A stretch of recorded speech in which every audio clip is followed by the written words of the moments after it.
নমস্কার বন্ধুরা, সবাই কেমন আছো? আশা করছি সবাই ভালো আছো, সুস্থ আছো। আমরাও বেশ ভালো আছি, সুস্থ আছি। অন্য দিনের মতো আজকেও একটা রেসিপির ভিডিও নিয়ে তোমাদের কাছে হাজির হলাম। আমার ভিডিওটা যারা যেখান থেকে দেখছো তাদেরকে অনেক অনেক ভালোবাসা ও শুভেচ্ছা।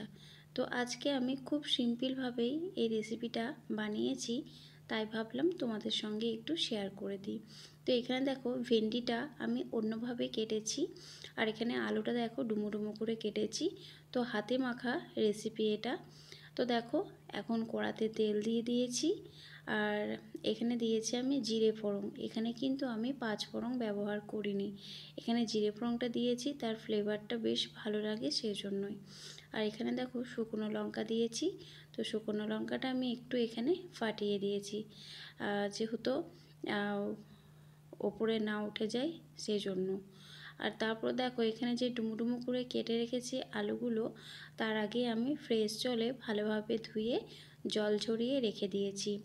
তো এখন দেওয়ার পর পরিমাণ মতো লবণ আর হলুদ এখানে দিয়ে দেব। খুব বেশি এখন আমি লবণ দেব না, যেহেতু আবার আমাকে ভেন্ডিটা ভাজতে হবে একসঙ্গেই। তো সেই জন্যই দেখো আমি এখানে হালকা মতো লবণটা দিয়েছি। তো এভাবে একটু আমি নাড়াচাড়া করে নেব, তারপর আমি এটাকে ঢেকে রেখে দেব।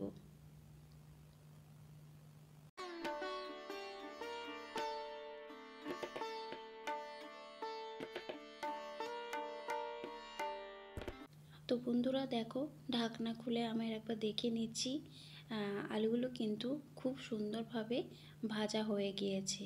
এখন আমি ভেন্ডিগুলোও দিয়ে দেবো এর মধ্যে। তার আগে আমি একটু ভালোভাবে নাড়াচাড়া করে নিলাম।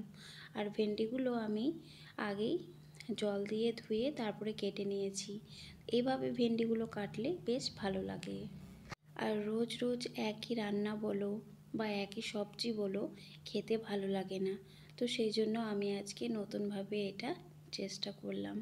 তোমরা এটা একবার বানিয়ে দেখো বাড়িতে, সবের সঙ্গে কিন্তু এটা যায়, রুটির সঙ্গে, ভাতের সঙ্গে, এমনকি পরোটার সঙ্গে, লুচির সঙ্গেও কিন্তু যায়। তো দেখো এখন আমি এখানে পরিমাণ মতো আবার সেই হলুদ দিয়ে দেব, আর এখানে একটু আমি লবণ দিয়ে ভালোভাবে ভেন্ডি আর আলুটা একসঙ্গে ভেজে নেব।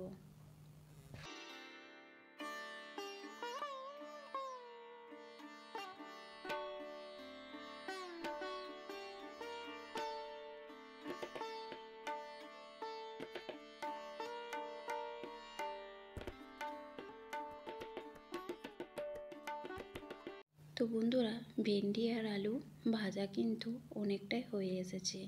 আর এই সময় কিন্তু গ্যাসের স্টিমটাকে একদমই লো ফ্লেমে রাখতে হবে, না হলে ভেন্ডি আলু ভাজাটা পুড়ে যেতে পারে। তো সেই জন্যই আমি গ্যাসের স্টিমটাকে একদমই লো ফ্লেমে রেখেছি। আর এখানে একটা মশলা দিতে হবে, সেই মশলাটা দিলেই কিন্তু অপূর্ব স্বাদ লাগে। এখানে দেখো একটু আমি চিলি ফ্লেক্স দিয়ে দিলাম, চিলি ফ্লেক্স দিলে কিন্তু বেশ ভালো লাগে। আর সেই মশলা, এই মশলাটা হচ্ছে ম্যাগি মশলা। তো এই মশলাটা দিলে কিন্তু অপূর্ব স্বাদ লাগে খেতে। তো তোমরা বাড়িতে ট্রাই করো, অবশ্যই বাড়িতে বানিয়ে তোমরা খেও, তারপর কমেন্টে আমাকে জানিও যে কেমন হয়েছে। আর তোমরা যদি ঝাল খেতে চাও তাহলে কিন্তু এখানে লঙ্কা কেটেও দিতে পারো বা লঙ্কা চিড়ে দিতে পারো। আর এখানে দেখো সবার শেষে এখানে আমি একটু মিষ্টি বা ঝাল মিষ্টি করার জন্য এখানে আমি চিনি দিয়ে দিয়েছি। তো চিনি দেওয়ার পর একটু ভালোভাবে আবার আমি খুন্তা দিয়ে একটু নাড়াচাড়া করে নেব। তারপর আমি সার্ভ করে তোমাদেরকে দেখাচ্ছি কতটা সুন্দর লাগছে। আর দেখতে যেমন সুন্দর হয়েছে, খেতেও কিন্তু বন্ধুরা অপূর্ব হয়েছিল স্বাদের।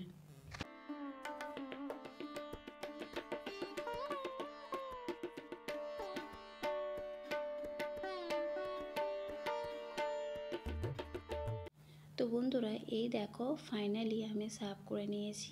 তো দেখো দেখতে কত সুন্দর হয়েছে, খুব লোভনীয় হয়েছে, আর অপূর্ব কিন্তু খেতে হয়েছিল। বেশ ভালো লাগছিল, প্রথমবার যেহেতু ট্রাই করলাম সেই জন্য কিন্তু বেশ ভালো লাগছিল খেতে। তোমরা বাড়িতে বানিয়ে দেখো। আর এতক্ষণ আমার সঙ্গে থাকার জন্য অসংখ্য ধন্যবাদ। সবাইকে অনেক ভালোবাসা।